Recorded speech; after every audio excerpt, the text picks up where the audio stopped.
On est très content, mais peut-être pas très content d'être si loin de vous. D'autant que c'est magnifiquement beau et que c'est noir. Donc on va vous faire ce qu'on vous propose aujourd'hui, c'est déjà on se présente, peut-être je vous présente Clara qui est professeure de sciences politiques à l'université de Rotterdam en relations internationales. En fait, ce qu'on va essayer de défendre ici, c'est une manière de sortir de la crise en Nouvelle-Calédonie avec une solution très démocratique. Mais on va commencer d'abord sur des principes généraux et puis on va descendre. Parfois, ça va être un peu technique. Bon, faut pas hésiter à nous interrompre ou à garder des questions pour après. Je vous présente, alors les logos, vous voyez en transversal l'Université de Rotterdam de Clara et ESPOL où je travaille moi, et de l'autre côté il y a Solutions démocratiques qui est le nouveau parti qui s'est créé pour participer à toutes les élections possibles et imaginables. On est très content de vous parler de parti. Donc là, pour commencer, ce qu'on vous propose, c'est une différence entre deux manières de voir les systèmes politiques dans lesquels on vit. Il y a une manière qui pourrait se résumer comme ça: les représentants sur l'autorité qui prend les décisions politiques. C'est-à-dire, c'est comme des chefs mais à la différence, si on veut, des dictateurs, nos représentants à nous, ils sont réélus de manière régulière. Donc on peut les chasser. Ça, c'est une version qu'on connaît bien, je pense. Comme on vous disait, on vous propose de présenter un système qui paraît comme ça très utopiste. L'idée que les citoyens décident, et là les citoyens néo-calédoniens décident dans les limites de la Constitution française. Et souvent, c'est vrai que ce qui nous est renvoyé, c'est que c'est très joli, mais c'est impossible. Et ce que je voudrais essayer de montrer là, c'est que ce système, il est plus que réaliste parce qu'il existe. Et il existe dans un très grand nombre de pays. En fait, il y a des outils qui sont assez simples. Je vais les présenter d'abord un peu, entre guillemets, théoriquement, et puis après, je vous parlerai de l'expérience des pays qui l'utilisent, combien il y en a dans le monde, où ils sont situés, et puis je ferai un zoom vraiment particulier sur la région où est située la Nouvelle-Calédonie, puisque, en fait, vous avez la chance d'avoir des voisins qui décident de cette façon. Alors, quand on parle d'outils démocratiques, on utilise souvent le terme d'institution, ça semble un peu pompeux, mais disons que ce sont des outils. Et il y a différents types d'outils qu'on peut utiliser pour donner le pouvoir aux citoyens. Alors le premier, c'est ce qu'on appelle le référendum obligatoire, et je vais en parler plus précisément dans quelques minutes. C'est très simple, c'est l'idée que pour un certain nombre de décisions, ce sont les citoyens qui ont le dernier mot, notamment pour les décisions les plus importantes. Donc on peut imaginer, par exemple, pour faire référence aux événements qui se sont passés récemment en Nouvelle-Calédonie, que le code électoral ne puisse pas être modifié sans l'assentiment de la majorité de la population néo-calédonienne. Ce qu'on appelle le référendum obligatoire, alors il ne faut pas le confondre avec les référendums qu'on a parfois en France et ceux que vous avez connus en Nouvelle-Calédonie, qui sont souvent des référendums qui sont l'acte du chef, c'est-à-dire le président de la République décide que sur une série de sujets, on a entendu Emmanuel Macron dire ça récemment, il va consulter le peuple, donc c'est un peu à son bon vouloir. Le référendum obligatoire, c'est l'idée vraiment inverse, c'est le fait que les chefs, les élus, ne peuvent pas choisir s'ils consultent ou non les citoyens. C'est-à-dire sur une série de décisions, c'est obligatoire de décider par référendum. Ça, c'est l'institution numéro 1. Et puis, il y a d'autres institutions, d'autres outils qui visent à mettre vraiment les parlementaires, les élus, au service des citoyens. Et là, il y a deux types d'outils. Le premier, c'est ce qu'on appelle le référendum d'initiative citoyenne constituant. Et là, l'idée est très simple, c'est non seulement que les personnes décident directement par référendum, mais aussi qu'elles peuvent faire des propositions concrètes. Donc avec cet outil, par exemple, une personne dans l'assistance, je suis sûre que vous avez plein d'idées pour améliorer la vie en Nouvelle-Calédonie, eh bien vous pourriez faire une proposition de loi qui est la vôtre, et la soumettre directement à vos concitoyens par référendum. Donc là, l'idée, c'est qu'il y a un processus, les citoyens décident un peu en concurrence avec les parlementaires. Ils font leur propre projet de loi, ils les votent directement et à aucun moment un élu peut dire non, on arrête tout et puis je reprends en main le processus. Ça, c'est impossible. Et puis l'autre outil, ça, on en parlera moins dans cette présentation, c'est ce qu'on appelle le référendum suspensif. Alors moi, je travaille dans un pays aux Pays-Bas qui va le mettre en place, ce référendum. Et là, c'est l'idée que les citoyens ont le pouvoir d'empêcher l'application d'une loi. C'est-à-dire, ça a un effet très concret, c'est-à-dire que toutes les lois qui sont votées dans le pays sont votées parce que les citoyens ne s'y sont pas opposés. On ne va pas en parler trop, j'en parlerai dans le cas de la Suisse, qui est le pays qui a ces trois dispositifs. Pourquoi ? Parce que nous, notre proposition, c'est de se concentrer vraiment sur le référendum obligatoire et le référendum d'initiative citoyenne constituant, parce qu'une fois qu'on a cet outil, en fait, on peut décider de tout et choisir d'ajouter un suspensif ensuite à la façon dont les gens le veulent. Concrètement, comment ça marche ? Ces types de dispositifs, ils suivent trois étapes. D'abord, on a une proposition de loi. Alors, dans le cas d'un référendum obligatoire, elle est écrite par des élus, mais elle est soumise à référendum. Dans le cas des référendums d'initiative citoyenne constituant, les citoyens écrivent un projet de loi, souvent dans un petit groupe, profitant par exemple de l'expertise d'associations. Ils recueillent des soutiens, des gens qui disent oui, je veux qu'on puisse décider sur cette loi, via la signature d'une pétition, en ligne ou en papier. Et ensuite, il y a un référendum avec critères de validité ou pas. Ces trois étapes, Raoul va revenir dessus en présentant la proposition, ce qui serait possible de faire en Nouvelle-Calédonie. Je sais que c'est un peu abstrait, mais je vais rendre les choses très concrètes tout de suite en parlant de pays qui l'utilisent. Alors, c'est un pays qui est peut-être le plus avancé sur cette question-là. C'est le fonctionnement de la Suisse depuis 1891. Donc ça fait quand même très longtemps qu'en Suisse, les citoyens peuvent soumettre à référendum une réforme constitutionnelle s'ils ont 100 000 signatures. Donc la Suisse est un plus petit pays que le nôtre, moins peuplé, mais c'est donc 2% de la population qui peut soumettre à référendum des propositions constitutionnelles. Les Suisses votent 4 fois par an sur des sujets très variés. Si vous êtes intéressés, on pourra vous donner des exemples. L'autre chose, c'est qu'en Suisse, aucune révision constitutionnelle, donc la Constitution, c'est vraiment les règles les plus importantes dans un pays, notamment les règles du jeu politique, n'est possible sans référendum. Donc les élus suisses ne peuvent pas changer la Constitution suisse sans l'assentiment des citoyens suisses. Ça, c'est le référendum obligatoire. Et ensuite, ils ont un autre outil qui s'appelle, ce que disait le référendum suspensif, c'est que les Suisses, 50 000 citoyens suisses, 1% de la population, peuvent s'opposer à l'adoption d'une loi dans les 3 mois qui suivent sa proposition au Parlement. Et ça touche aussi les traités internationaux, et c'est une des raisons pour laquelle, par exemple, la Suisse n'est pas membre de l'Union européenne, parce que souvent, ces propositions sont soumises à référendum. En fait, en rouge sur cette carte, vous avez tous les pays dans le monde où les citoyens décident des règles les plus importantes de leur pays, qui ont un référendum obligatoire, c'est-à-dire où les représentants ne peuvent pas changer la Constitution sans tenir un référendum. Et là, j'attire votre attention sur la partie un peu droite pour moi de la carte, gauche pour vous. Et bien, c'est la région océanique, en fait, où la Nouvelle-Calédonie est située, où vous voyez plein de points rouges, je vais y revenir, et bien ça, ce sont les États qui décident, où les citoyens ont ce pouvoir-là. Donc, il y a quand même un grand nombre d'États. Il y a aussi l'Australie, pas si loin de la Nouvelle-Calédonie, où les citoyens ont aussi la possibilité de dire oui ou non à des changements constitutionnels, j'y reviendrai. Donc la Nouvelle-Calédonie est vraiment dans une zone où il y a beaucoup d'États qui ont des avancées démocratiques.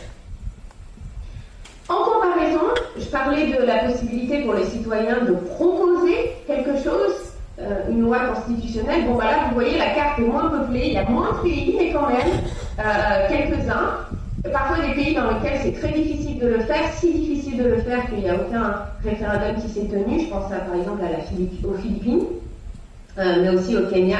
Donc quand on additionne ces pays entre eux, on n'est pas quand même sur, c'est sûr, c'est pas le plus grand nombre des États, mais c'est pas non plus 1 ou 2 États, quoi. parle dans le monde entier, quand même, grosso modo, d'une quinzaine de pays. C'est pas rien. Maintenant, la question qu'on peut se poser, c'est est-ce que ça peut fonctionner dans un pays comme la Nouvelle-Calédonie? Et en fait, ici, dans fonctionner, je voudrais dire deux choses. D'abord, est-ce que c'est approprié à la situation de la Nouvelle-Calédonie, notamment culturelle? Et est-ce que ce serait quelque chose de bien ou est-ce que ce serait quelque chose qui serait risqué? Alors là, je vais vous présenter, je ne vous demande pas de me croire sur parole, on vous laissera des ressources et n'hésitez pas à poser des questions. Je vais vous présenter un peu comment ça marche dans les pays et les îles voisines de la Nouvelle-Calédonie et puis vous présenter aussi les résultats des recherches. En fait, ce qui est assez chouette avec le référendum d'initiative citoyenne constituant, c'est que comme ça se pratique depuis très longtemps, on a beaucoup de recul sur ces effets. On a beaucoup d'études qui ont été menées. Alors, je voulais vous montrer quand même que la Nouvelle-Calédonie, qui est en rouge sur la carte, j'espère que vous arrivez à voir que c'est pas trop petit, dans sa zone géographique, c'est un pays très autoritaire. C'est-à-dire le système politique français, si on compare aux pays voisins de la Nouvelle-Calédonie, rend la Nouvelle-Calédonie bien plus autoritaire que ses voisins, notamment ses voisins insulaires. J'y reviendrai. Là, vous avez les îles Fidji, par exemple, où les citoyens décident aussi par référendum obligatoire.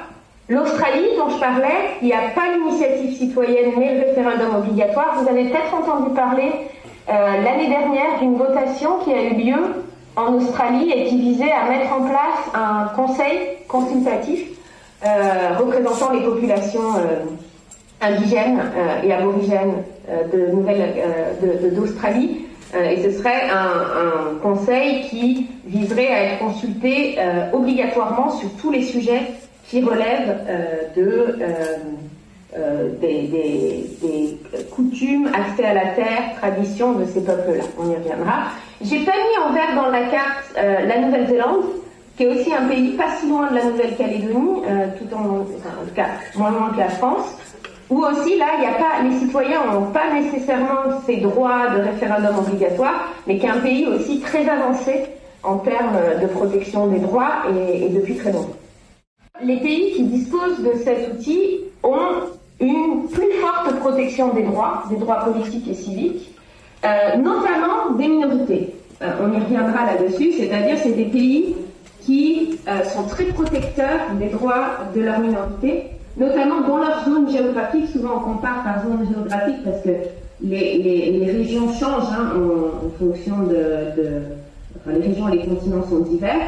Ce sont des pays qui sont les plus protecteurs des droits dans leur région. Ils ont une meilleure situation économique que leurs voisins, ça c'est sûr, et en tout cas une situation économique qui n'est pas pire que celle de la France aujourd'hui. Alors, on dit que ça finit dans 10 minutes, on fera peut-être une pause avant une pause. Et je voulais donner l'exemple de l'Uruguay. Souvent on dit ah oui, mais si les citoyens décident, ça va être n'importe quoi, la dette publique va exploser, les gens vont être pas du tout raisonnables. L'Uruguay, les citoyens ont le droit de décider directement et les responsables politiques sont au service. Et c'est un pays qui a connu une expansion économique très très forte. Et c'est un des rares pays, par exemple, qui est passé dans le groupe des pays très très prospères. C'est rare de passer d'un niveau de développement moindre à un plus élevé, c'est l'Uruguay. Ce sont des pays aussi qui ont une forte tradition de consensus et de dialogue démocratique. Les peuples voisins de la Nouvelle-Calédonie qui ont réussi quelque chose qui est assez majeur, qui est de combiner des instances de décision traditionnelles, notamment tribales, et des instances type rite constituant. Donc par exemple, là je vous ai mis les peuples à votre... c'est pas les mêmes. En rouge, là, sur la carte, c'est Micronésie et île Palau, qui sont les deux pays qui décident aussi par rite constituant. Donc par exemple, dans les îles Palau, la Micronésie ou les îles Marshall, ce sont des endroits où il n'y a pas de parti politique. C'est-à-dire, ça ne veut pas dire, c'est pas parce qu'ils sont interdits, mais c'est on va dire, les nominations à des postes politiques, les candidatures se font sur la base de grandes familles et de grands clans. Et ce sont des pays qui combinent des instances de décision traditionnelles avec un rite constituant, un pouvoir des citoyens. Donc, je donne l'exemple de Palau. Par exemple, Palau, c'est le conseil des chefs qui joue un rôle de conseil sur tous les enjeux relatifs aux droits traditionnels, qui sont reconnus d'ailleurs dans la Constitution. Et en Micronésie, la Fédération de Micronésie, ce sont toute une série d'îles qui sont relativement éloignées les unes des autres et qui se sont mis ensemble, d'ailleurs par référendum. Et là, au niveau des États fédérés, il y a plusieurs types de reconnaissance aussi, des chefferies traditionnelles et des groupes. Je pourrais vous donner des exemples. Parfois, c'est vraiment rôle de consultation obligatoire, parfois seulement consultatif, mais on a aussi cette combinaison-là. D'ailleurs, la Constitution de la Micronésie a toute une partie qui est sur le droit traditionnel et qui reconnaît par exemple le fait que ces droits-là doivent être protégés et qu'on ne peut pas décider sans l'assentiment des peuples de ces différentes îles sur des questions relatives à, par exemple, le droit foncier, la reconnaissance des traditions, etc.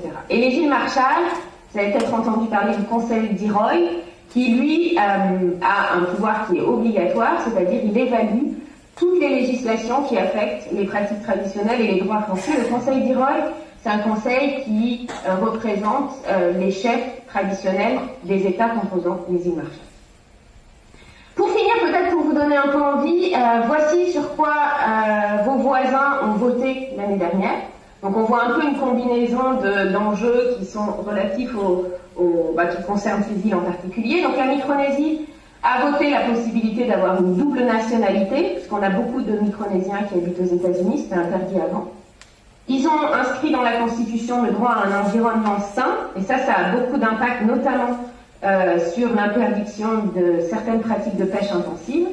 Et là, quelque chose qui est très intéressant, ils ont choisi de transférer la moitié des revenus des licences de pêche du gouvernement national aux États.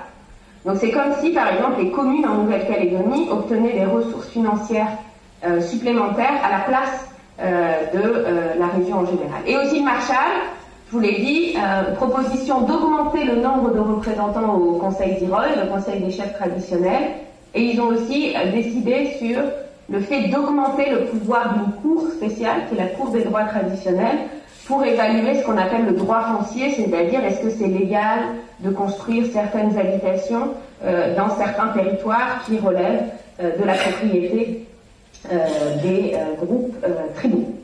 Vous avez dit qu'ils avaient mis en place ce type de référendum, que ça allait bientôt se mettre en place. Mais au niveau de tout ce qui est réglementations qui sont opposées, comment ça va se passer, sachant qu'ensuite ils n'y sont pas, donc là, pas de problème pour eux, effectivement. Et ils ont voté notamment contre une décision européenne, à l'époque c'était consultatif, et en fait ils se sont fait vraiment tirer l'oreille par la Commission européenne, et du coup ça a amené les élus néerlandais à supprimer complètement le référendum avant de le réétablir. Le débat d'ailleurs a lieu aujourd'hui au Parlement peut-être. Donc, et le nouveau dispositif aux Pays-Bas exclut du pouvoir des citoyens les questions européennes. Donc ça c'est un enjeu qui est important.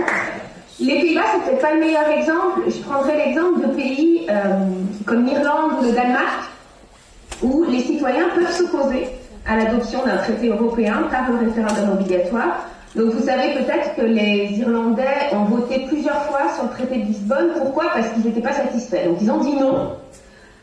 Et en fait, les institutions européennes ont dû revoir leur copie. Parce que le gouvernement irlandais, contrairement au nôtre, qui peut passer au-dessus de la décision populaire, puisqu'on a la possibilité de faire valider les traités par le Parlement et les modifications constitutionnelles, en Irlande c'est pas possible. Donc ça a permis aux citoyens irlandais de vraiment dessiner une Union européenne qui le satisfait le plus. D'ailleurs, c'est les Irlandais qui ont le plus fort taux de soutien à l'Union européenne. On est à 80%. Pourquoi? Parce qu'ils décident directement de ce qu'ils acceptent ou pas. Donc, même si on reste dans l'Union, en restant dans l'Union européenne, c'est tout à fait possible d'imaginer un système où on vote directement. Il n'y a rien qui empêche cela, puisque d'autres pays le font, comme l'Irlande, comme le Danemark.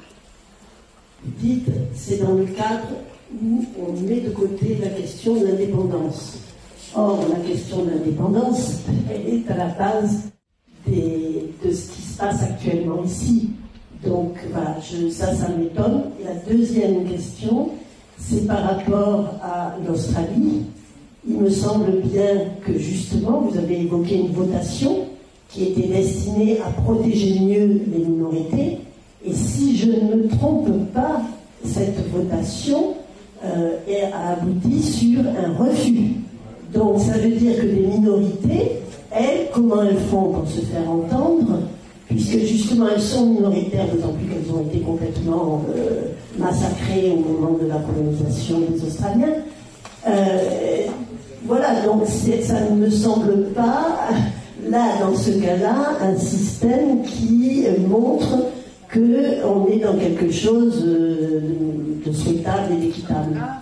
Donc, sur la première question et sur le postulat qu'on fait une proposition qui met de côté l'indépendance. C'est juste, c'est vrai que je n'ai pas expliqué pourquoi on fait ça.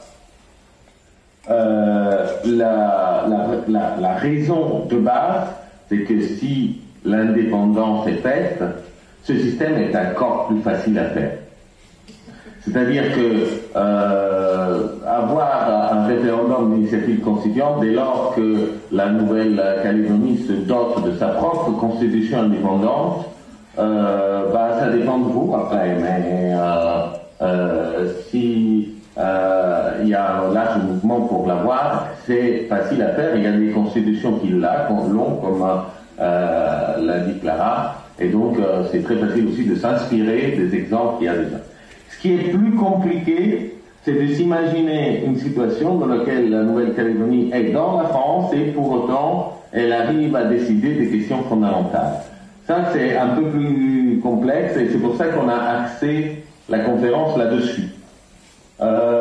Mais notre positionnement là-dessus, encore une fois, on s'est attaqué à la version la plus difficile, si vous voulez, et qui est celle, par ailleurs, qui est actuellement en place. Donc, voilà, encore une fois, comme les exemples dont Clara, l'indépendance, tout à fait propice à tout à fait le même type de discours, voire beaucoup plus facile à faire. Pour l'Australie, oui, peut-être sur le point 1, c'est pour ça que je citais aussi en Californie cet exemple, parce que les Californiens aujourd'hui lancent des référendums d'indépendance, on ne sait pas nécessairement, c'est-à-dire il y a un vrai débat, et ça leur est d'autant plus facile. Initialement, il faut savoir, aux États-Unis, il n'y a pas de droit de sécession des États, contrairement à la Suisse dans la Constitution. Donc quand ils se sont mis à faire ça, la grande question c'était de dire est-ce que Washington va accepter? Et la Cour suprême a dit oui, s'il y a un référendum, mais alors les citoyens californiens peuvent décider de leur futur. Donc ça montre aussi que quand on a cet outil-là, c'est aussi peut-être plus facile légalement d'accepter à des requêtes d'indépendance. Sur l'Australie, vous avez tout à fait raison. Le vote a été non, sauf que les artisans du vote non, ça a été les populations aborigènes elles-mêmes. C'est-à-dire que c'est pas le non à gagner parce que le dispositif n'était déjà pas soutenu par ceux qui étaient contre la reconnaissance des droits des populations aborigènes, mais les populations elles-mêmes, les groupes qui les représentaient, trouvaient que la proposition qui était faite n'était pas assez ambitieuse, n'était pas assez protectrice. Donc ça a permis d'avoir un débat sur comment on reconnaît les droits et on protège les droits des populations indigènes en Australie, mais le dispositif, la proposition qui a été faite a été rejetée à la fois par ceux qui étaient contre et à la fois par ceux qui disaient il faut une meilleure protection.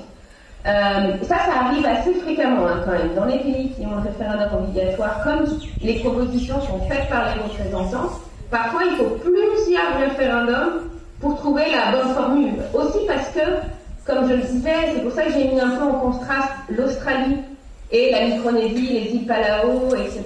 Pourquoi? Parce que en Australie, les citoyens n'ont pas le droit de faire des propositions. Donc les populations aborigènes ne peuvent pas lancer une proposition. Ils n'ont pas ce droit-là. Droit contre les populations de Micronésie, des îles Palau et des îles Marshall, où on a les dispositifs les plus protectifs, en fait, des droits des populations, des peuples dits, des pratiques dites traditionnelles. Donc vous voyez, c'est pour vous montrer que plus les citoyens ont du pouvoir, et en Australie, c'est pour ça que j'en ai parlé, mais je ne l'ai pas mis comme un exemple majeur. En fait, parce que les citoyens ne peuvent pas faire ce pouvoir de proposition, ils n'arrivent pas à aller aussi loin sur la reconnaissance des droits traditionnels que le feraient d'autres États où les gens ont ce pouvoir. Donc c'est vraiment pour aussi contraster l'importance de non seulement donner le droit de voter directement les décisions, mais aussi aux citoyens de proposer. Et voilà, si je peux juste traduire très concrètement ce que dit Clara. Clara dit que si les citoyens australiens, et notamment aborigènes, mais tous les Australiens, avaient la possibilité d'initier par des signatures un référendum constitutionnel, ce qui se serait passé, c'est que les aborigènes auraient proposé eux-mêmes leur proposition et qu'elle aurait eu beaucoup plus de chances de passer parce que l'Australien moyen sait que c'est une proposition qui est soutenue par la population qui est censée être défendue. C'était pas le cas du référendum qu'il y a eu parce qu'ils n'ont pas cette possibilité d'initier. Alors, on peut toujours dire, si on raisonne avec des si, voilà, on peut mettre des roues en un sens, je sais pas comment on fait, mais en fait, le si est justifié par... Comment? Je dis, je suis pas d'accord avec votre réponse, parce que même s'ils l'avaient écrite eux-mêmes, forgé eux-mêmes cette consultation, enfin, comme ils sont minoritaires, de toute façon, c'est un truc à la majorité, ils n'auraient pas obtenu, même si eux avaient voté pour. J'allais terminer juste sur ce point, parce que comment on fait pour savoir qui a raison, puisqu'on raisonne avec des si, là. Ce que je vous propose, c'est que simplement, nous, on est allé voir dans les pays où les minorités ont le droit d'initier un référendum, où la majorité vote. Alors, par exemple, Clara citait la Suisse. La Suisse, il y a une minorité qui constitue 1% de la population, qui est la minorité romanche, qui a une langue très minoritaire, et qui, en 1938, elle a fait une initiative pour avoir une reconnaissance, et la population a voté à 94% en faveur de cette proposition. Alors, il ne faut pas croire que les populations majoritaires sont aussi discriminantes. C'est vrai que si la revendication minoritaire est très agressive, ambitieuse, il peut y avoir des noms. Mais quand c'est une proposition de reconnaissance, les gens ne veulent pas avoir à côté des voisins fâchés, voyez. Donc très souvent, dans cet exemple de la Suisse et des exemples aux États-Unis, on a la peine, les minorités arrivent à avoir gain de cause tout simplement parce qu'ils vont proposer quelque chose qui puisse être accepté par la majorité et la majorité ne veut pas se fâcher avec une minorité qui est présente dans son propre pays. Moi, je voulais savoir au niveau de minorité, le nom de minorité, qu'est-ce qu'on met derrière? Est-ce que les personnes en situation de handicap, elles font partie des minorités? Parce qu'elles font partie de la population. C'est un peu relatif. En fait, ça dépend. C'est un peu relatif. On va dire que la définition, comme on est sur un système où on a une décision par référendum se prend à la majorité, c'est-à-dire à 51% de la population, tous les groupes qui s'auto-identifient comme groupes mais qui sont moins de 51%, sont de facto dans la majorité, et dans la minorité. C'est-à-dire que si eux seuls soutiennent une proposition, eh bien, elle ne passera pas par référendum parce que les opposants seront plus nombreux. Donc, il n'y a pas de définition de dire, par exemple, je ne sais pas, les personnes en situation de handicap ou les personnes provenant de tel clan, de tel groupe. Ça dépend un peu de, déjà, comment les gens s'identifient. C'est-à-dire, est-ce qu'ils s'identifient sur un trait qui est un trait de type, je ne sais pas, tribal, familial ou linguistique, et leur taille dans une population. C'est aussi simple que ça. C'est comme dans un référendum, c'est une décision à la fin majoritaire qui est adoptée. Si vous êtes moins que la majorité dans votre groupe, qui peut être par exemple, je ne sais pas, le groupe des mères célibataires par exemple, vous êtes de fait dans la minorité si vous n'arrivez pas à convaincre d'autres groupes. Pour éviter justement ça, Raoul y reviendra, dans beaucoup de pays, pour qu'une décision soit adoptée par référendum, il y a la décision doit être majoritaire au sein de la population, mais aussi souvent majoritaire au sein, par exemple, en Suisse, c'est des cantons. Pourquoi? Parce que l'idée, c'était de reconnaître aussi le fait que tous les territoires sont pas peuplés pareil. Vous voyez, par exemple, les villes sont en général beaucoup plus peuplées que les campagnes. Donc, pour éviter que les citoyens des villes adoptent que des mesures qui leur soient favorables, par exemple, en Suisse, on impose qu'il y ait non seulement la majorité de la population, mais aussi la majorité des cantons, pour que les petits cantons alpins, où il y a peu de population, aussi leurs droits soient respectés, quoi. C'est-à-dire qu'on donne, si vous voulez, un pouvoir de contrôle un peu plus fort à la minorité sur le référendum. Il y a plein de dispositifs possibles, ça, qui permettent d'éviter ça. Et c'est l'occasion de dire en Nouvelle-Calédonie plus spécifiquement comment cela peut être appliqué. Alors, ça ne protège pas, bien sûr, les personnes porteuses de handicap qui sont minoritaires à dispatcher sur le territoire. Mais là encore, il y aurait... on ne manque pas d'exemples de référendums initiés par des populations porteuses de handicap, notamment monteurs, et qui ont réussi. Mais en Nouvelle-Calédonie, si on revient à la question des indépendantistes ou non-indépendantistes, et plus largement des populations kanaks par rapport, on va dire, aux autres populations, il y a cette situation dans laquelle les populations kanaks constituent une minorité très grande, mais pour autant minoritaire. Mais ils sont beaucoup plus présents sur le territoire, ce qui fait qu'ils sont majoritaires dans une majorité de communes. N'est-ce pas? Vous avez 33 communes, mais dans la majorité, la population kanak est majoritaire. Ce qui fait qu'un système de double majorité, c'est-à-dire un référendum est validé seulement s'il y a la majorité de la population, mais aussi la majorité des communes doit avoir un vote majoritaire également. C'est-à-dire la majorité doit être obtenue dans la majorité des communes. Ça, c'est la règle qui se passe en Australie, typiquement, au niveau des États. Et donc, cela veut dire qu'il faut le double accord de la majorité et la majorité des communes. La majorité est non kanak, la majorité des communes est kanak. Donc, vous voyez, typiquement, là, il faut, pour prendre des décisions communes, il faut des décisions qui soient acceptées par tous, en fait. Donc voilà, ça c'est un exemple concret chez vous de ce que disait Clara. Il y a des moyens aussi, au niveau du référendum, de faire valoir certaines majorités. On ne peut pas, naturellement, le référendum ne peut pas protéger toutes les minorités. Ce qui protège les minorités, c'est l'initiative. C'est-à-dire faire que chaque minorité peut faire rendre l'ensemble de la population au courant d'une revendication, un problème à résoudre et une solution qu'il propose. Et souvent, c'est simplement l'absence d'information qui fait qu'on ne soutient pas. Et dès qu'on a l'information, on est bien soutenir les minorités, c'est ce qu'on disait tout à l'heure. Résoudre. Ce qu'on va résoudre, et ça donc c'est certes décevant, ce qu'on va pas résoudre, c'est l'éviter que quelqu'un de l'extérieur, un gouvernement français, arrive et il dit qui vote ou qui vote plus ou qu'est-ce qu'on fait. C'est-à-dire un moyen de résoudre ce type de questions en interne par un processus de débat public, de vote, et en général, c'est quelque chose qui est assez lent, mais qui évite les conflits qu'on peut voir. Mais votre question est centrale, et c'est pas des votes, c'est en amont de toute décision démocratique. Donc, on ne peut pas la résoudre de façon démocratique.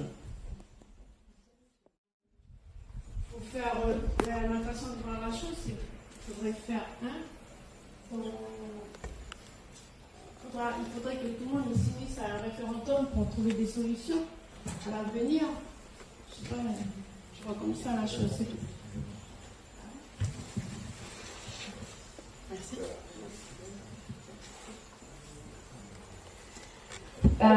En fait, l'idée ce serait mais c'est pas une question qui est spécifique à la Nouvelle-Calédonie pour le coup. Je pense qu'on se rend tous compte, peu importe où on vit sur le territoire français, qu'on décide très peu et que les décisions, notamment sur les règles du jeu, elles se font sans nous, voire contre nous. C'est-à-dire, on nous impose des choses. Donc l'idée, la vision qu'on porte, c'est vraiment de reprendre le pouvoir, ce qui nous appartient, c'est-à-dire dans un système qui fonctionne, normalement, nous, citoyens, on devrait décider des règles par lesquelles on prend des décisions ensemble. Et ces règles, de toute façon, elles ne seront pas les mêmes qu'on habite en Nouvelle-Calédonie, qu'on habite en Ardèche, qu'on habite à Grenoble, qu'on habite à La Réunion. Donc vraiment, l'idée, ce serait, en donnant ce qu'on essaye de dire, c'est que c'est un petit outil qui existe déjà, dont on connaît les effets, qu'on peut mettre en place même si on n'obtient pas l'indépendance des territoires en France, tels qu'ils soient, hein, des régions et des départements, et de la Nouvelle-Calédonie en particulier. Et c'est vraiment la philosophie que vous dites, c'est-à-dire la question des règles du jeu, de ce qui fait notre vivre ensemble, c'est trop important pour que ce soit décidé par un tout petit nombre de personnes. Il faut que nous tous, on puisse consentir à ces règles-là, faire des propositions, parce qu'il y a des bonnes idées qui peuvent émerger de partout. Et ça, c'est la vision un peu que nous, enfin en tout cas, moi, c'est la façon dont je vois ce qu'est une démocratie, quoi. C'est un système où les citoyens ont le pouvoir de décider des règles par lesquelles ils vivent ensemble. Et parallèlement, si je puis dire, par rapport à votre intervention, si on avait l'initiative en Nouvelle-Calédonie, c'est-à-dire que si l'initiative des points sur lesquels on va voter venait de la société calédonienne au lieu de venir du gouvernement français, évidemment les propositions des changements sur lesquels on va voter sont beaucoup plus pertinents. On peut être pour, on peut être contre, mais au moins l'alternative qu'on nous propose est pertinente. Vous voyez ? Ce qui fait que quand c'est comme ça permet les gens de pouvoir, disons, discuter calmement, tranquillement, parce que nous n'avons pas une troisième institution qui sort de nulle part et qui prétend faire l'arbitre quand personne l'a choisi pour le faire, n'est-ce pas? Voilà, ça je voulais ajouter ce point. La France est un pays jacobin, comme vous le savez. Ce n'est pas la Suisse, ce n'est pas l'Italie, ce n'est pas l'Australie. Et donc tous décident à Paris, malheureusement. Moi je suis favorable à vos référendums d'initiative populaire, ça c'est sûr, c'est le système grec. Alors il y a aussi un problème, c'est que le président Macron, après les Gilets jaunes, avait institué des réunions citoyennes, mais n'en a pas tenu compte. Notamment le vote blanc, qui aurait dû être institutionnalisé, il ne l'a pas été. Or, le vote blanc est très important dans une démocratie. Comment voulez-vous qu'on avance avec un président qui réagit comme ça?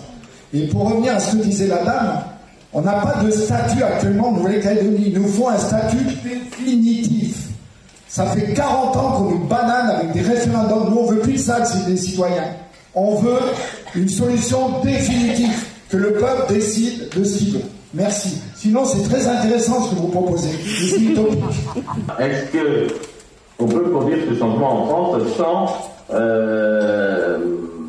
penser que la France ne doit plus être un système jacobin, donc il faut changer toute la Constitution, toute la loi, etc., qui serait effectivement utopique? Là, j'essaie de vous montrer que c'est que jacobin, c'est un mot, mais quand on va au détail, on peut faire beaucoup de choses en France sans changer grand-chose. Et ça, c'est le cas de ce que l'on vient de dire. Donc, tout d'abord, vous connaissez cette loi organique qui concerne la Nouvelle-Calédonie de 1999. Dans lequel il y a le statut actuel de la Nouvelle-Calédonie, cette loi organique qui définit donc toutes les institutions, le fonctionnement de la Nouvelle-Calédonie, est l'équivalent d'une constitution de la Nouvelle-Calédonie, puisque c'est la loi dans laquelle il y a toutes les règles du jeu. Cette loi, c'est une constitution, mais attention, c'est une loi dite organique, donc ça veut dire le niveau de loi le plus haut possible, sauf la Constitution. La Constitution est au-dessus, n'est-ce pas? Ce qui veut dire que la Constitution française prime. Si dans la Constitution française il y a écrit quelque chose et dans la loi organique de la Nouvelle-Calédonie il est écrit son contraire, et ben c'est la Constitution qui prime. On ne peut pas la contredire. Mais par contre, la loi organique actuelle a comme statut qu'elle peut contredire toutes les autres lois françaises. Ce qui veut dire que, hormis la Constitution française, tout est possible, si l'on respecte la Constitution française, tout est possible si on modifie cette loi organique en Nouvelle-Calédonie. De ce point de vue, donc, c'est quelque chose qui ressemble à ce qu'on a parlé de la Californie. La Californie est un État américain, ce n'est pas un État souverain. Le système est fédéral. La Californie a sa propre constitution, qu'elle change régulièrement à travers des initiatives citoyennes et populaires et des référendums. Mais cette constitution doit être cohérente avec la constitution fédérale des États-Unis. C'est la seule contrainte. Donc la loi organique de la Nouvelle-Calédonie est exactement dans la même disposition. Qu'est-ce qui change? Ce qui change, vous l'avez compris, c'est qu'en Californie, donc, les Californiens décident eux-mêmes du contenu de leur constitution propre. Alors que les Calédoniens, non seulement les citoyens calédoniens ne le font pas, mais les élus calédoniens non plus, puisque la loi organique est modifiable uniquement par le Parlement français. Alors bien sûr, il y a consultation, mais c'est le Parlement qui a la capacité de dire oui ou non à cette loi organique. Le Parlement français, donc de l'ensemble de la France. Donc ça, c'est ça fondamentalement le problème qu'on voit actuel, c'est-à-dire que un statut n'a pas besoin d'être toujours définitif, et d'ailleurs évolue toujours, mais il doit évoluer avec une règle qui, elle, est claire et qui est la règle qu'au bout d'un moment, cette loi organique doit évoluer seulement avec la volonté des Calédoniens et non pas par le Parlement français, exactement comment ça se passe en Californie.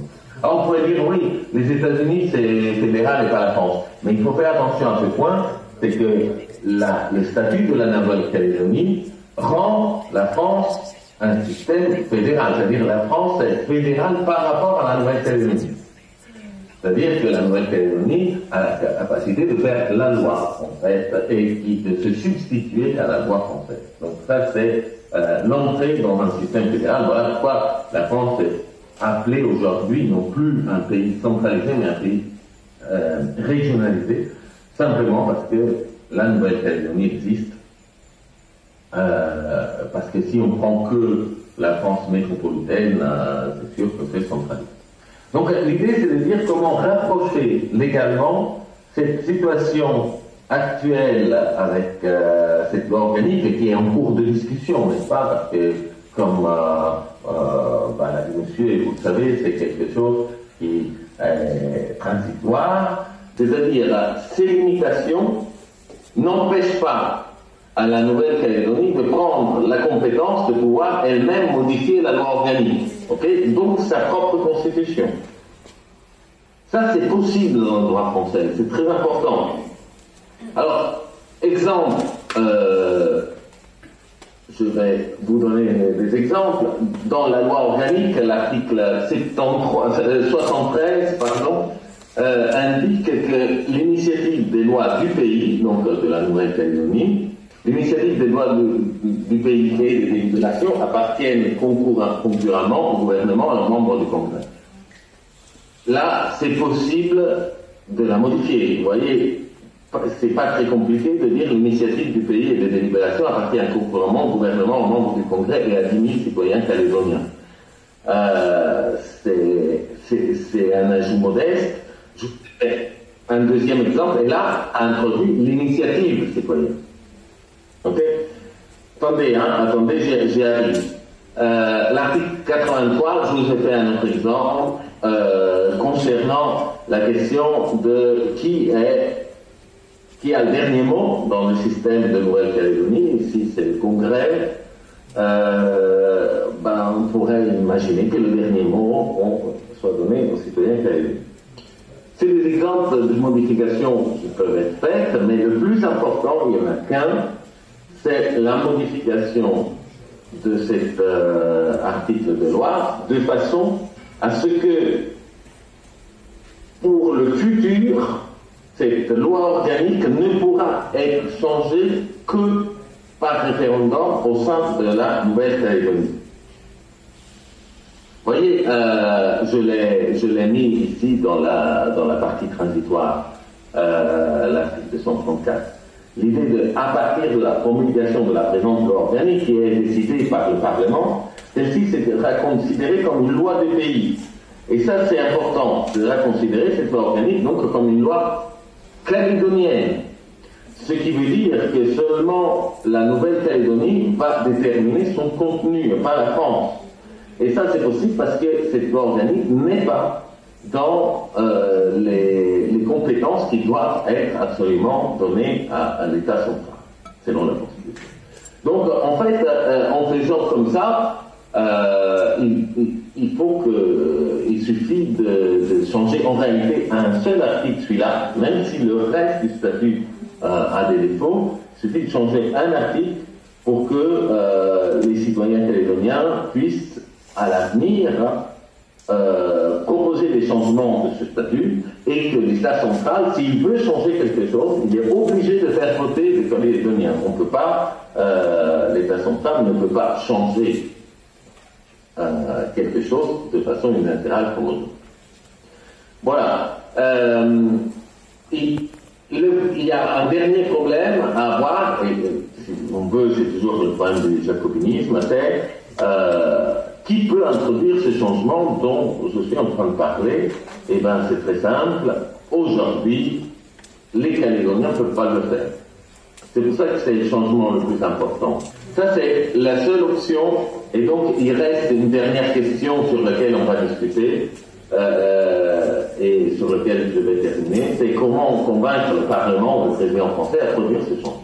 Ça, c'est le point central, et c'est un point sur lequel nous, on est particulièrement motivés dans la métropole. Donc, je donne des pistes, mais ça, c'est le plus difficile, et j'aimerais bien avoir aussi des idées. Donc, en tout cas, il faut d'abord structurer la revendication. Il faut, bien sûr, l'idéal, c'est qu'il y ait un groupe. L'idéal, c'est la condition nécessaire, sans quoi rien ne fonctionne, c'est qu'il y a un groupe en Nouvelle-Calédonie qui veut promouvoir cette idée, comme portée par Charlotte, qui organise cette conférence. Évidemment, deuxième étape, il faut être actif au niveau de la Nouvelle-Calédonie et essayer de sensibiliser à cette revendication. C'est une revendication très simple, n'est-ce pas, de pouvoir écrire la loi organique. L'étape numéro 3, c'est qu'il faut la modifier elle-même, vraiment. C'est-à-dire qu'il faut que cette revendication soit concrète. Il ne faut pas la laisser écrire au Parlement français, il faut l'écrire d'abord. Donc là, par exemple, je vous ai proposé une version, mais c'est sûrement pas une version définitive et il peut être beaucoup mieux. Donc, l'écriture d'un article simple qui permet de transférer la compétence du Parlement français sur cette loi organique à la Nouvelle-Calédonie. Nous, on écrit des lois. Aujourd'hui, nos lois sont soumises au Parlement. On a 2 lois qui ont été soumises, une à l'Assemblée nationale et une au Sénat. Donc, on a l'habitude de ce type de lobbying auprès des élus, on va dire lobbying citoyen. Et c'est là qu'il y a l'étape 4, faire du lobbying, mais en Nouvelle-Calédonie, c'est-à-dire qu'il faut que les élus calédoniens qui, eux, sont consultés par le gouvernement français, connaissent cette revendication et puissent la demander. Et enfin, il faut un relais en France métropolitaine pour qu'il y ait un lobbying auprès des parlementaires et membres du gouvernement. Donc, des choses que on est habitué à faire de notre côté, ou du moins dans le groupe qu'on représente ici et qu'on serait ravi de le faire avec, si évidemment une telle revendication allait naître. Vous avez tout à l'heure, vous avez fait émerger la question du corps électoral, qui est une question majeure.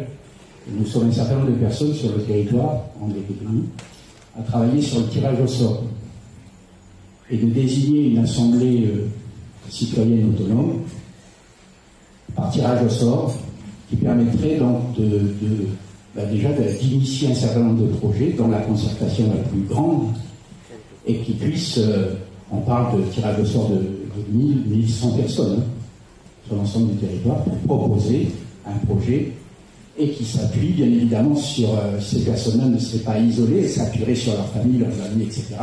et constituerait un pôle de proposition qui permettrait, et d'ailleurs l'idée sur le territoire, c'est aussi de désigner les représentants par tirage au sort. Mais ça, c'est une autre paire de manches qui pourrait être choisie ou pas par cette assemblée citoyenne autonome, désignée par tirage au sort. Voilà, donc ces solutions sont analysées et ces groupes travaillent bien sûr autour de l'idée de démocratie directe. C'est l'idée fédératrice qui regroupe un certain nombre de groupes. Il y a le nôtre, mais il y en a d'autres qui sont autour de cette tâche-là. C'est pas simple, mais bien évidemment, vous avez dit que les dirigeants métropolitains avaient la main. Je pense qu'aujourd'hui, c'est les citoyens de Nouvelle-Calédonie qui ont la main. Et je crois qu'il faut s'emparer de cela, et d'une manière unitaire, bien évidemment, et au-delà des clivages qui nous opposent en ce moment. C'est-à-dire, on ne parle pas d'indépendance dans un premier temps, indépendance ou pas. On ne parle pas des sujets qui ne réunissent pas. On va parler de ce qui nous réunit, et notamment notre groupe porte les premières discussions sur nos valeurs. D'ailleurs, ce groupe s'appelle Unissant nos valeurs et décidons. Voilà une piste qui pourrait prendre le relais du point numéro 1 que vous avez annoncé tout à l'heure. La sorte ne remplace pas l'initiative et le vote direct par chaque citoyen. Il peut vivre avec. Les deux vivent bien avec, mais c'est pas une façon de remplacer. Pourquoi? Parce que le tirage au sort, c'est bien, mais à la fin, donne la possibilité de décider, risque de donner la possibilité de décider toujours à une minorité de citoyens, certes tirés au sort, mais quand même minoritaire, en laissant tous les autres dans l'attente de décider. Donc c'est important que le tirage au sort soit associé à un référendum après et de garder le droit d'initiative, même pour ceux qui n'ont pas été tirés au sort. Mais dans ces conditions-là, c'est super, et notamment sur cette question que vous évoquez, monsieur, qui est la question un peu centrale chez vous, et sur qui a le droit de vote. Parce que, effectivement, c'est des systèmes avec les assemblées tirées au sort qui ont été utilisés avec succès au Canada pour décider du système électoral. Et parce que, en général, il est clair que qui vote, qui a le droit de vote, c'est une question dans laquelle les électeurs actuels ont déjà un intérêt particulier et lorsqu'ils votent. Donc c'est important que faire une assemblée tirée au sort pour qu'ils puissent proposer quelque chose qui un peu prenne en compte un avis, on va dire, discuté ailleurs. Mais pour autant, je pense que les citoyens actuels doivent voter derrière. On ne peut pas imposer à l'ensemble une assemblée. Voilà. Donc super. Juste un point, les citoyens disent que les calédoniens ont la main. Alors attention, du point de vue légal, ils n'ont pas la main. Ils ont la main sur beaucoup de choses, je suis d'accord. D'un point de vue légal, aujourd'hui, il manque la main sur l'essentiel, c'est-à-dire qui décide que les citoyens calédoniens ont la main ou non. Aujourd'hui, c'est toujours les Français. Pas tant légal, mais légitime que la population prenne la main. Mais voilà. Il faut transformer la légitimité en légalité, je pense, pour que ça dure longtemps. Nous, le tirage au sort. C'est pour ça aussi qu'on avait fait des liens avec la région en tant que telle, parce que je pense qu'il y a un argument très fort en Nouvelle-Calédonie pour envisager d'autres manières de décider. C'est ce que je disais, c'est que dans son aire géographique, c'est un régime autoritaire comparé. En fait, beaucoup d'autres îles ont réussi à se doter de ce que vous dites d'institutions un peu mixtes, où il y a un conseil tribal, des assemblées tirées au sort et les citoyens qui votent régulièrement. Nouvelle-Calédonie, il y a un peuple tout comme vous utilisez Australie, tout ça. L'Océanie constitue à travers 33 pays indigènes. Oui. Là, il y a les 3 entités. Le TEP, Mélanésie, Micronésie et Polynésie. J'ignore comment vous allez faire pour convaincre tout le monde, le peuple, la population, parce qu'il y a un peuple fabriqué ici et il y a un peuple originel. On va aller sur le fond de la chose. Actuellement, le peuple du pays, je veux dire le Kanak, ils réclament eux leur indépendance et la décolonisation. Vous voyez? Vous parlez d'un référendum où il s'agit de ça. D'abord, il faut régler le problème des fonds. Oui. Et le problème des fonds, là, c'est les Kanaks qui ont commis. Il y a 3125 clans qui constituent le peuple kanak. Il faut le dire. Il y a 49 souverains anti-grand chef, il n'y a pas de grand chef dans l'Océanie. Il n'y a que des rois dans l'Océanie. Moi, je ne suis pas d'ici. Je viens de Wallis-et-Futuna. Et je sais d'où je viens et je reste. Et jamais je dirais que ici, c'est mon pays. Voilà ce que je veux dire. C'est une question de conscience. Pour une continuation. Merci pour votre présentation et merci particulièrement pour l'effort de contextualisation aux réalités calédoniennes et océaniennes. Je crois que c'est très important. J'avais une question de clarification sur les référendums. Vous avez mentionné 50% plus 1.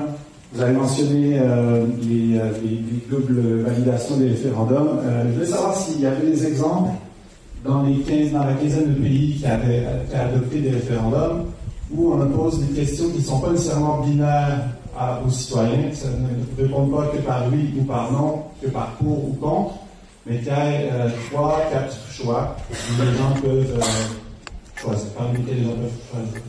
Merci.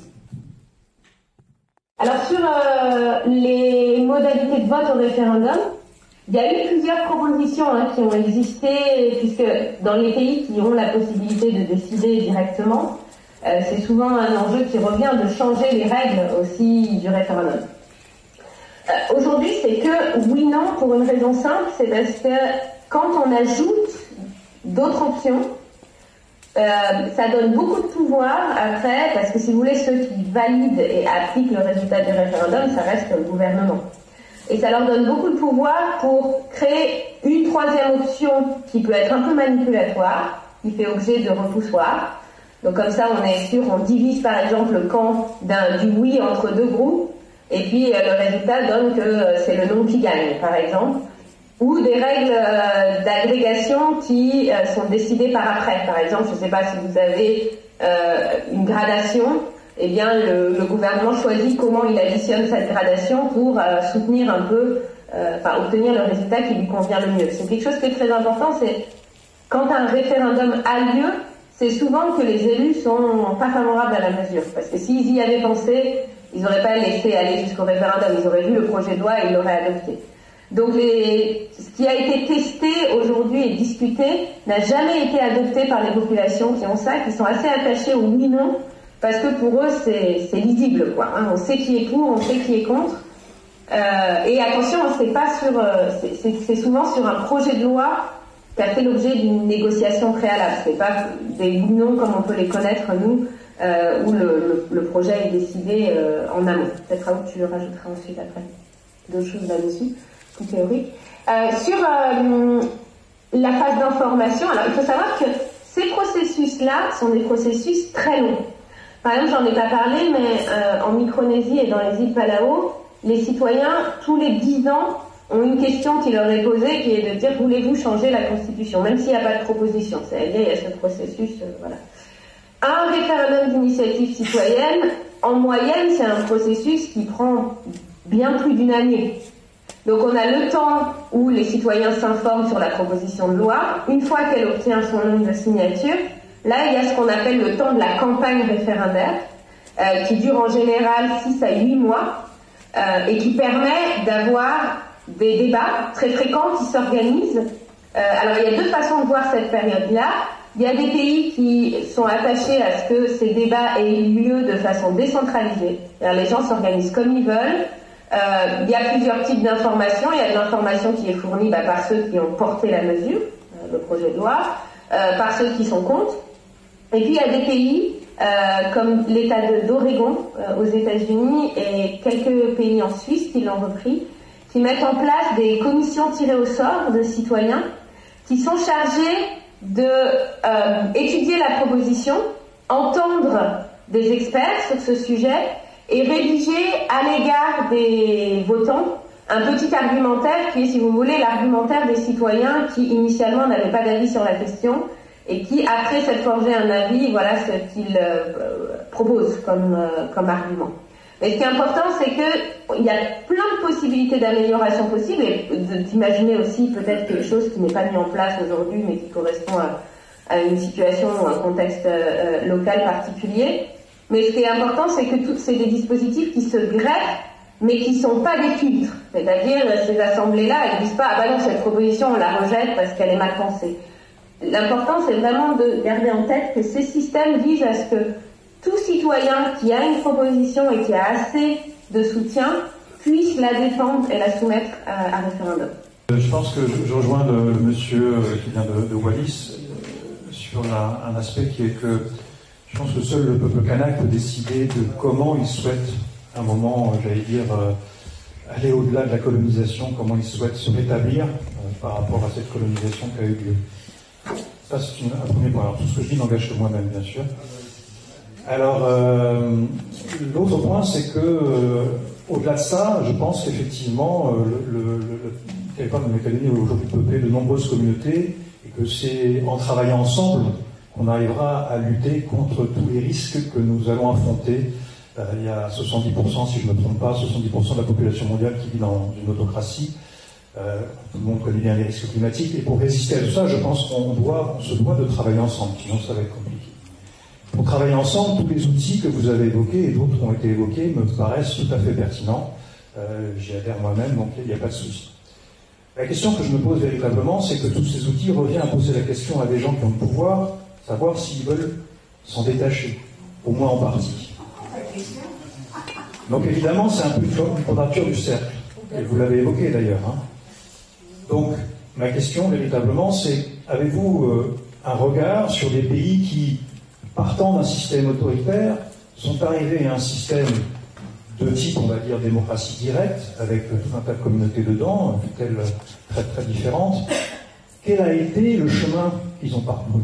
Comment sont-ils passés d'un État autoritaire à un État véritablement démocratique, incluant les différentes cultures qui vivent dans le territoire? Voilà, merci.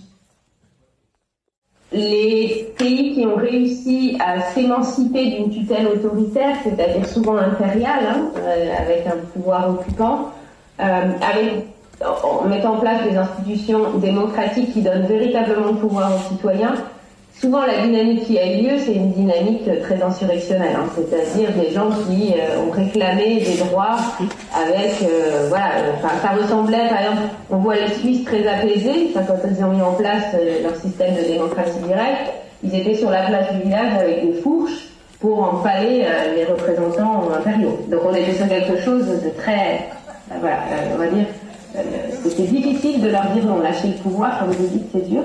Quelque chose que aussi nous on aimerait faire, si ça vous intéresse de poursuivre la réflexion. Je parlais des îles Micronésie et Palau, parce que vous savez peut-être, c'est des îles qui ont été occupées par les États-Unis, donc où les peuples, les habitants vraiment premiers de ces populations ont dû se défaire de la tutelle des États-Unis pour mettre en place leurs propres modalités de décision. Et nous, quelque chose que on aimerait faire, si on sent qu'il y a de l'envie de votre côté, c'est aussi organiser une rencontre en Nouvelle-Calédonie avec les représentants de ces peuples-là, qui sont très divers. C'est vraiment une myriade de peuples très divers, pour qu'ils puissent, eux, raconter comment ils l'ont fait. Comment ils ont choisi d'aller sur cette voie-là, comment ils ont décidé ensemble. Parce que je pense que c'est beaucoup plus intéressant de l'entendre de leur bouche que de la nôtre.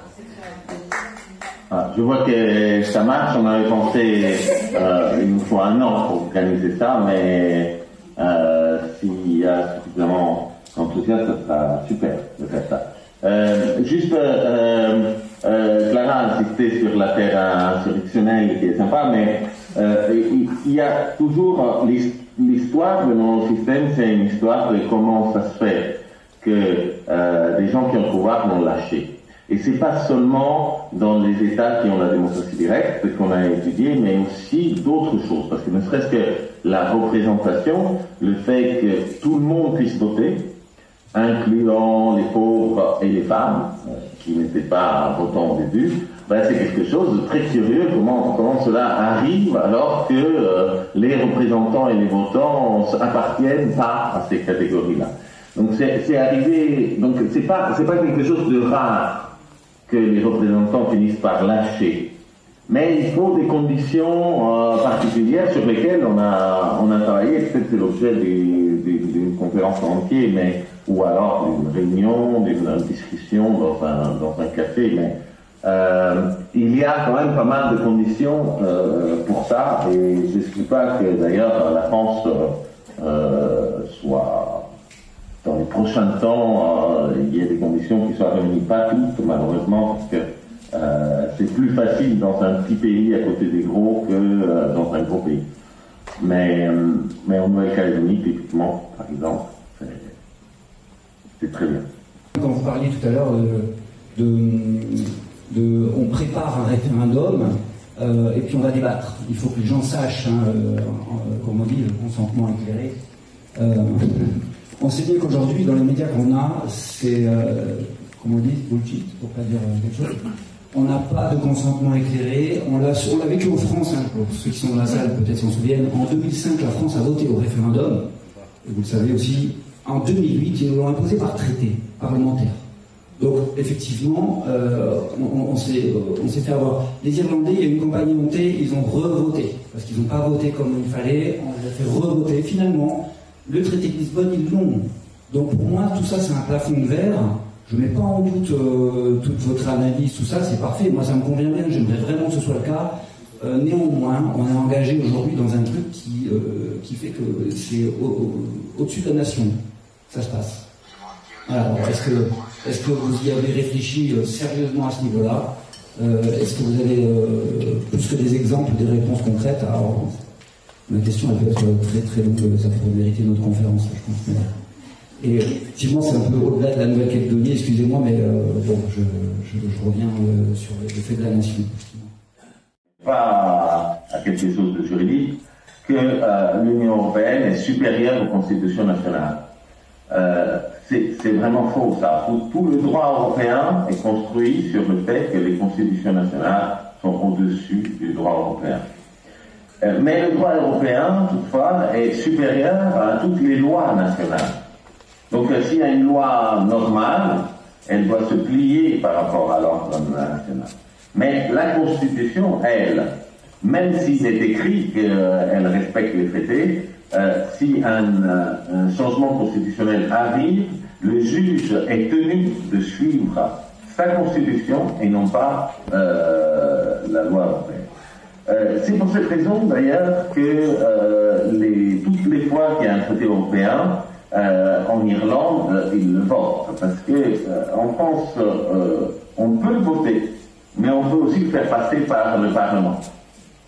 Alors qu'en Irlande, on ne peut pas avoir cette deuxième option. On ne peut que le voter. C'est pour ça que, vous l'avez cité, ils revotent à chaque fois. Pourquoi ils votent? Parce qu'ils votent sur tout changement qui a des conséquences constitutionnelles, donc les traités européens.